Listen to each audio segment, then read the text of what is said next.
दोस्तों ये ब्रह्मांड बहुत बड़ा है, इतना बड़ा कि आज तक हम इसका अंदाजा ही लगा रहे हैं। इसकी शुरुआत से लेकर अब तक कई अरबों सालों का इतिहास बन चुका है। इस ब्रह्मांड में ना जाने कितनी ही चीजें हैं जिनके बारे में हम पहले नहीं जानते थे। जाहिर सी बात है कि हमारी आंखें इतनी दूरी तक नहीं देख सकती, लेकिन टेलीस्कोप्स तो देख सकती है ना? टेलीस्कोप्स की खोज से पहले ये ब्रह्मांड हमारे लिए बस उतना ही था जितना हम अपनी आंखों से देख सकते थे। लेकिन इस आविष्कार ने हमारी आंखों को बड़ा कर दिया, हमारी सोच को और बढ़ा दिया और हमारे सपनों को भी। अब हम इस ब्रह्मांड में दूर दूर तक देख सकते हैं और इसका कारण है आज के ये एडवांस टेलीस्कोप्स। लेकिन क्या आपको पता है कि हम टेलीस्कोप्स के मदद से पास्ट यानी कि बीते हुए समय को भी देख सकते हैं, या फिर कहूँ कि देख रहे हैं। ना सिर्फ टेलीस्कोप से बल्कि हमारी आंखें भी हर पल यही काम कर रही है। अब आप सोच रहे होंगे कि ये कैसे पॉसिबल है। आज के इस वीडियो में हम जानने वाले हैं इसी के बारे में। तो हेलो गाइस, मैं हूं कौशिक और चलिए शुरू करते हैं आज के इस नए एपिसोड। दोस्तों सबसे पहले तो आपको ये नॉलेज होनी चाहिए कि हम इंसान किसी भी ऑब्जेक्ट को देखते कैसे हैं। मतलब चाहे आप अपने मोबाइल पर हमारा वीडियो देखो या फिर अपने घर की छत पर खड़े होकर तारों को देखो, अगर कोई चीज एक डिस्टेंस पर है तो आपको वो दिख कैसे रहा है, उसकी इमेज आपकी आंखों में बन कैसे रही है। ये सारा खेल है लाइट का। जब लाइट रेज किसी ऑब्जेक्ट से एमिट होकर या फिर रिफ्लेक्ट होकर हमारे आई लेंस पर टकराती है और रेटिना पर फोकस होती है, तो उस ऑब्जेक्ट की इमेज हमारे रेटिना पर बनती है और रेटिना हमारे ब्रेन को इन इमेजेस के इलेक्ट्रिकल सिग्नल्स पहुंचाता है। इस तरह हम किसी भी चीज को देख पाते हैं। तो गाइज अब हम लाइट को थोड़ा और फोकस में लाते हैं और उसके बारे में जानते हैं। आइंस्टाइन ने कहा था कि लाइट के पार्टिकल्स पैकेट्स के फॉर्म में होते हैं जिन्हें फोटोन कहा जाता है और ये फोटोन्स वेव के फॉर्म में ट्रेवल करता है। अब लाइट पार्टिकल्स है या वेव्स, ये तो फिलहाल क्लियर नहीं है, लेकिन चाहे कुछ भी हो उसकी स्पीड बहुत फास्ट है और डायरेक्टली कहूँ तो सबसे ज्यादा तेज है। लाइट की स्पीड लगभग 3 × 10⁸ मीटर्स पर सेकेंड होती है, यानी कि लाइट सिर्फ एक सेकेंड में 3 लाख किलोमीटर ट्रैवल कर सकती है। लेकिन दोस्तों फास्ट होने का मतलब ये नहीं होता कि उसे एक जगह से दूसरी जगह ट्रैवल करने में बिल्कुल भी समय ना लगे। भले ही बहुत कम लगेगा, लेकिन समय लगेगा जरूर। इमेजिन कीजिए कि आप दूसरे कमरे में रखे किसी ऑब्जेक्ट को देख रहे हैं। अब जैसा कि मैंने आपको पहले बताया कि आपको वो ऑब्जेक्ट तभी दिखेगा जब उससे रिफ्लेक्ट होकर आई लाइट की रेज आपकी आंखों में इमेज बनाएंगी। मतलब लाइट ऑब्जेक्ट से रिफ्लेक्ट होकर आई और आपके आंखों से टकराई, समय लगा। अब यहाँ चाहे ये समय 1 सेकंड के अरबवें भाग का ही क्यों ना हो, लेकिन समय लगा तो जरूर। यहाँ असल में आपकी आंखों ने उस ऑब्जेक्ट की वो इमेज देखी जैसा वो 1 सेकंड के अरबवें भाग पहले था। अब चलिए अपने स्केल को सोलर सिस्टम के लेवल पर पहुंचा देते हैं। मान लीजिए कि आप हमारे सबसे करीबी पड़ोसी हमारे चांद को देख रहे हैं, जो हमारी पृथ्वी से करीब 3,80,000 किलोमीटर दूर है। तो वहां से आने वाली लाइट को हम तक पहुंचने में 1.3 सेकंड्स का समय लगेगा।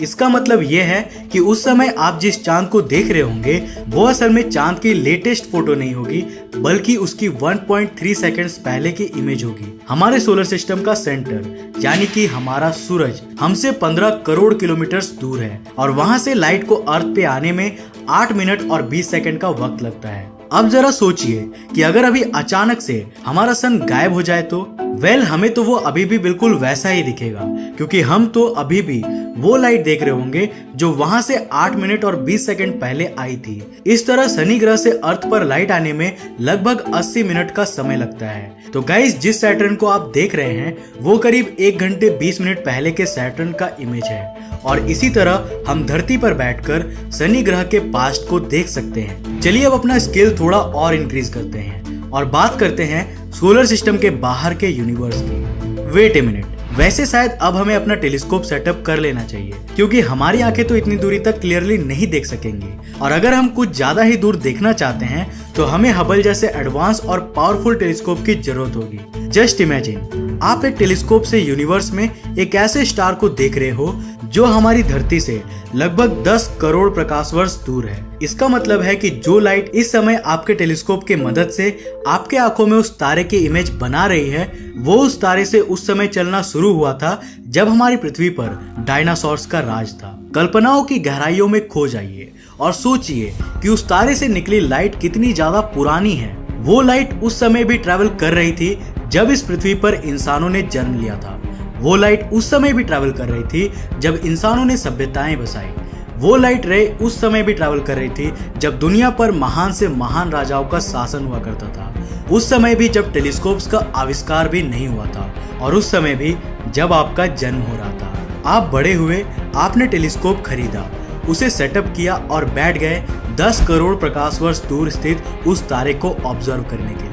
1 लाइट ईयर का मतलब होता है लाइट के द्वारा 1 साल में ट्रैवल की गई डिस्टेंस, जो कि लगभग 10 ट्रिलियन किलोमीटर यानी 10 खरब किलोमीटर के बराबर होती है। अब जरा सोचिए, इतने लंबे सफर के बाद वो लाइट आपके टेलीस्कोप के थ्रू आपके आई लेंस से टकराती है, उस तारे का दर्शन आपको कराती है और फिर एक नए सफर पर निकल पड़ती है। इस हिसाब से अगर हम 4.5 अरब प्रकाश वर्ष दूर के एक प्लैनेट को देख रहे हैं, तो वो लाइट उस समय उस प्लैनेट को छोड़ चुकी थी जब हमारी धरती का जन्म भी नहीं हुआ था। दोस्तों, अब आपके मन में एक सवाल जरूर आ रहा होगा कि हमारा यूनिवर्स तो सिर्फ 13.8 बिलियन ईयर्स ही पुराना है, लेकिन साइंटिस्ट्स के अनुसार यूनिवर्स 92 बिलियन लाइट ईयर्स से ज्यादा दूरी तक फैला हुआ है। तो क्या ये लाइट यूनिवर्स के बनने से पहले ही ट्रैवल कर रही थी, या फिर वो स्टार्स या प्लैनेट्स यूनिवर्स के बनने से पहले ही बन चुके थे?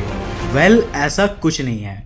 इसका कारण ये है कि हमारा यूनिवर्स लगातार बहुत तेजी से एक्सपैंड कर रहा है, और फिर अभी हम यूनिवर्स में इतनी दूरी तक देख भी तो नहीं सकते।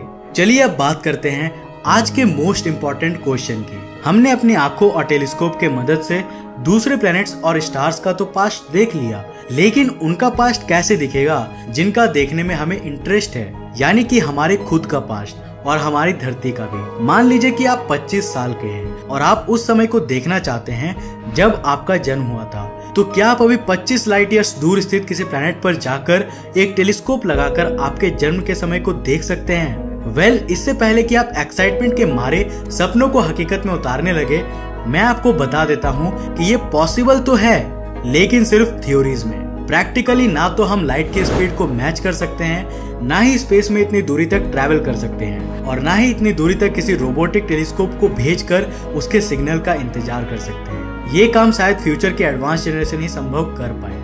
वैसे क्या ऐसा नहीं हो सकता कि दूर किसी ग्रह पर हमारी ही तरह या फिर हमसे भी एडवांस सिविलाइजेशन हमारी ही तरह टेलीस्कोप्स लगाकर बैठी होंगी और हमें देख रही होंगी?